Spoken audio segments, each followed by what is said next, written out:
Fii sincer, ți-e teamă că o să te îngrași de sărbători? Nu ești singurul. Rămâi pe canalul Superfit pentru că am soluții practice pentru tine. Sunt doctorul Șerban Damian, nutriționist la Centrul Superfit din București și în acest clip o să atac această problemă foarte serioasă cu care se confruntă omenirea. Ce să faci ca să nu te îngrași în perioada sărbătorilor de iarnă? Înainte de a începe, nu uita să te abonezi la canalul Superfit. Decembrie este cea mai așteptată lună din an. Pe lângă sărbătoarea Crăciunului, luna decembrie înseamnă și multe alte petreceri, adunări de familie, vizite, dar și un stres permanent numit kilograme în plus. În multe familii, sărbătorile de iarnă se traduc prin consum de alimente bogate în calorii, exces de alcool și sedentarism. Sună cunoscut? Puțini sunt cei care își permit luxul de a mânca orice de sărbători fără teama că vor câștiga câteva kilograme.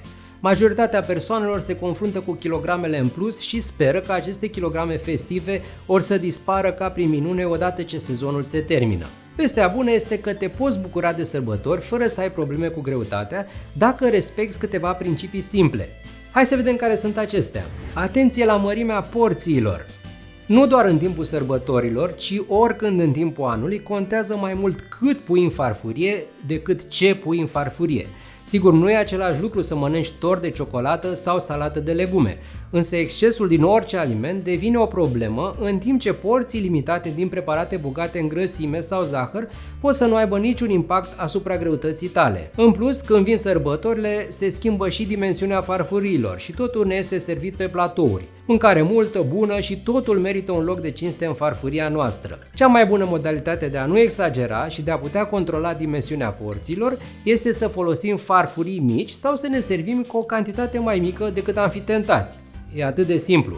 Cheia este moderația. Limitează micile gustări. În perioada sărbătorilor, gustările hipercalorice, cum ar fi prăjiturile și alte bunătăți, sunt la discreție și le putem consuma după bunul plac. Atunci când acestea sunt la îndemână, este mai probabil să facem excese. Așa că dacă te trezești că ronțăi doar pentru că există mâncare în jur și nu pentru că ți este foame, cel mai bine este să eviți cu totul gustările. Pur și simplu ascunde-le sau înlocuiește-le cu fructe, nuci și semințe, care sunt gustări ce nu conțin adaos de zahăr sau grăsimi nesănătoase. Totuși nu pierde din vedere faptul că acestea au un conținut caloric important. Modifică rețeta. Mâncărurile pregătite în casă pot fi foarte bogate în calorii și în cele mai multe cazuri reprezintă cauza principală a creșterii în greutate în timpul sărbătorilor. Iată câteva idei prin care poți reduce conținutul de calorii al rețetelor. În loc de zahăr, utilizează un îndulcitor hipocaloric, cum ar fi stevia sau xilitol. Adaugă fructe uscate în loc de chipsuri de ciocolată sau bomboane. Optează pentru gătire la cuptor, la abur sau grătar. Înlocuiește smântâna cu iaurt grecesc.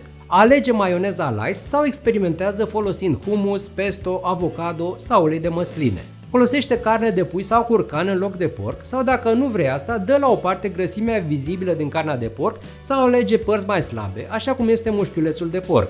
Nu renunța la mesele echilibrate. Mesele de sărbători sunt de obicei bogate în carbohidrați și grăsimi și pot fi sărace în fibre. Consumul de proteine și fibre la mese reduce automat aportul energetic, echilibrându-le astfel și inducând senzația de sațietate. Deși este sezonul preparatelor din carne de porc, ia în considerare și carnea de pasăre, peștele, fasolea și mazărea.